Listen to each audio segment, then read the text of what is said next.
Alejandro Jodorowsky-Prulansky nace el 17 de febrero de 1929 en Tocopilla, Chile, hijo de judíos provenientes de Ucrania. Tras mudarse a la edad de 10 años a la capital, Santiago de Chile, no tarda en manifestar sus primeras inquietudes artísticas, publicando sus primeras poesías en 1945 y debutando como actor un año después con solo 17 años. Al año siguiente fundaría su propia tropa de pantomima e iniciaría sus estudios en filosofía y psicología. En 1950 funda el Teatro de Títeres Experimental de la Universidad de Chile y 3 años más tarde abandona Chile para estudiar mimo con el maestro de Marcel Marceau. Allí trabaja en la compañía de teatro del propio Marceau, siguiendo sus estudios de filosofía en la Sorbona, y en 1957 estrena su primera película, el cortometraje La Cravate. Después pasó algunos años visitando intermitentemente México, donde se encendió su interés por lo esotérico y espiritual, que permearía en toda su obra posterior. A principios de los 60, junto a Roland Topor y Fernando Arrabal, sí, ese Fernando Arrabal, Si hablamos de milenarismo, el milenarismo va chica. Fundaría el movimiento Pánico, un intento de llevar el dadaísmo y el surrealismo en nuevas direcciones. Formando parte de este colectivo, Jodorowsky estrena la película Fando y Lis en 1968, El Topo en 1970 y La Montaña Sagrada en 1973, probablemente su película más conocida. También a partir de mediados de los 60 y bajo el auspicio del grupo Pánico, empieza a guionizar cómics, trabajando en los 70 con Les Humanoids Associés, futuros fundadores de la legendaria revista Metal Hurlant. A través de Les Humanoids, conoció a Jean Giraud Moebius, con el cual empezó el diseño de producción de una versión del Dune de Frank Herbert, proyecto al cual se unirían Hans Rudy Giger y una plétora de artistas de la época, como Orson Welles, Salvador Dalí o Mick Jagger.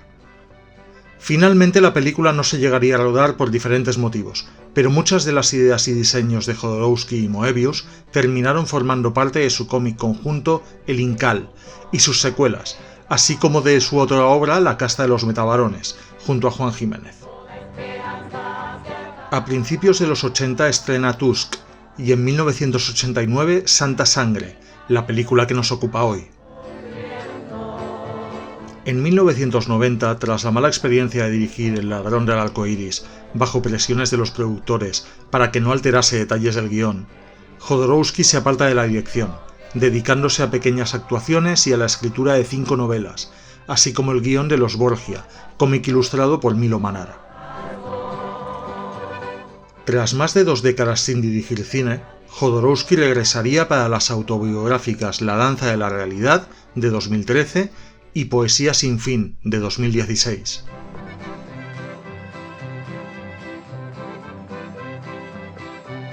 A día de hoy, con 95 años, Alejandro Jodorowsky reside en Francia y sigue en activo, siendo su última película el documental Psicomagia, un arte que sana, de 2019, y es recipiente de al menos 15 premios entre todas las disciplinas en las que ha trabajado, incluyendo el Máquina del Tiempo del Festival de Sitges a toda su carrera en 2006.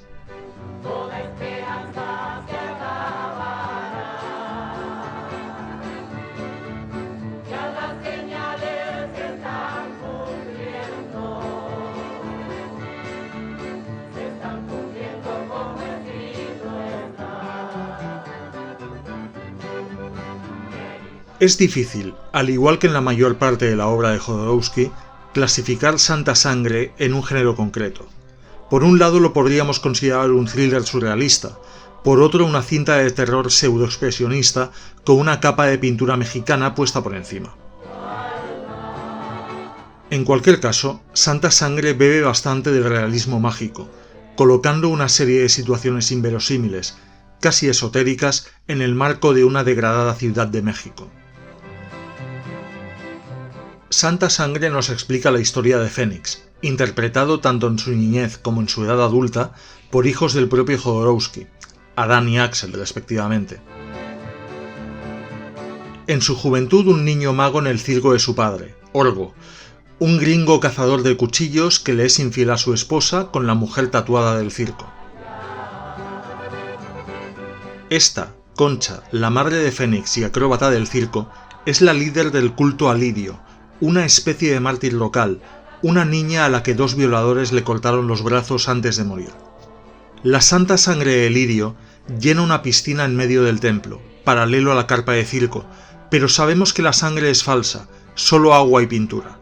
En ningún momento sabemos si Lirio existió realmente o si es una sosía de las innumerables mujeres brutalizadas en México. No es el único símbolo que podemos extraer de un visionado de santa sangre.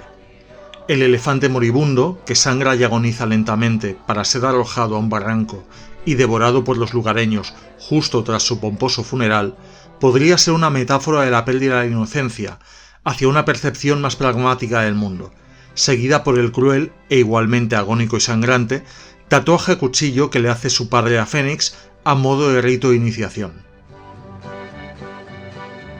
Tratar de explicar detalles de santa sangre a partir de este punto es difícil sin desvelar puntos importantes de la trama. A grandes rasgos, la infidelidad de Orgo y los celos de Concha culminan en una tragedia que termina con Fénix en un manicomio, donde lo encontramos al principio de la película, habiendo adquirido la identidad del pájaro en su pecho. La naturaleza de esta tragedia cambia a múltiples niveles la naturaleza de la relación, casi edípica, entre Fénix y su madre. Podemos, como comentábamos anteriormente, ver elementos expresionistas en Santa Sangre, y en efecto, una vez la trama de Fénix y Concha se empieza a desarrollar, podemos detectar elementos de Dr. Caligari o de Las manos de Orlat, además de una muy obvia comparación con un clásico del suspense que no puedo mencionar sin desvelar el final de la película.